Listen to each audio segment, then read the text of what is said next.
السلام علیکم ورحمت الله وبرکاته. ملګرو په دغه ویډیو کې به تاسو ته دا طریقه در وښیم چې موږ تاسو څنګه کولی شو د خپل فیسبوک آی ډي لپاره کارت جوړ کړو. ملګرو یعنې که موږ تاسو کارت ونه لرو، که زموږ تاسو څخه یو څوک آی ډي هیک کړي نو موږ تاسو نشو کولی چې فیسبوک آی ډي بیرته لاسته راوړو. او که موږ تاسو فیسبوک آی ډي کارت را سره وي نو هغه په هغه ځای کې ورکړو د ډیسیبل آی ډي په ځای کې. ملګرو د هغه ځای کې موږ تاسو کولی شو چې خپل آی ډي بیرته لاسته راوړو. ملګرو نو د ویډیو د شروع کېدو مخکې تاسو زموږ چینل ته نوي راغلي وي یا زموږ چینل کې نوي یاست، زموږ د ټکنالوژۍ مشهور دغه چینل ته سره سبسکرایب کړئ او هغه د کوم بل آیکن او شیزري هم پر وایي زموږ هر نوی ویډیو تاسو پرې اول تر ورسیږي.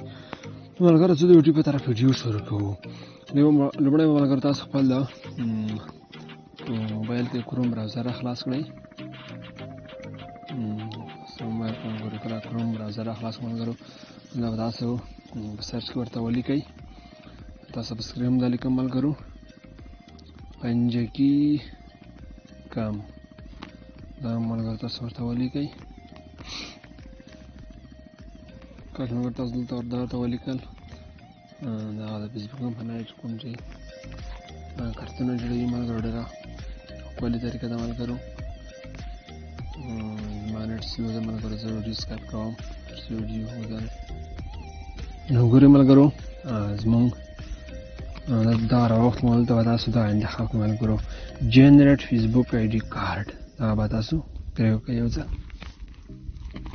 کاش ملګرو دغه تاسو کله به ویډیو سکایپ دلته ملګرو تاسو دغه سنیمه صفحه راخلاص شي ملګرو، دلته به تاسې دغه ځای ووهئ ملګرو، تاسو وینئ جنریټ پر دغه به تاسو یو ځل کلیک وکړئ ملګرو تر څو زموږ آی ډي سره وصل شي او زموږ فیسبوک آی ډي کارت سلب سره زمانې سره جوړ شي. ملګرو لږ صبر ورته کوو.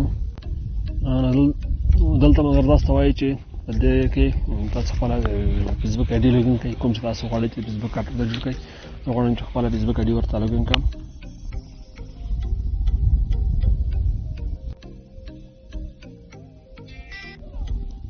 ملګرو ما خپله فیسبوک آی ډي ورته لوګین کړه، زه په لوګین باندې کلیک کوم چې زما آی ډي ورسره لوګین شي. ملګرو لږ صبر ورته کوو. نو ګورئ ملګرو زموږ آی ډي بالکل لوګین ته واوښتله، زموږ کارت هم جوړ شو. ملګرو اوس که تاسو غواړئ دغه خپل ځان سره وساتئ او سیو یې کړئ ملګرو، پر دغه سیو اپشن باندې به تاسو کلیک وکړئ ملګرو، خپل ګیلري ته به یې سیو کړئ ملګرو. زه به سیو باندې کلیک کوم ملګرو، زما دغه عکس سیو شي. ملګرو که سیو کېږي نه تاسو باید سکرین شاټ له دې څخه وباسئ ملګرو چې زموږ عکس سیو شي. نو ما سکرین شاټ ترې وباسلو ملګرو.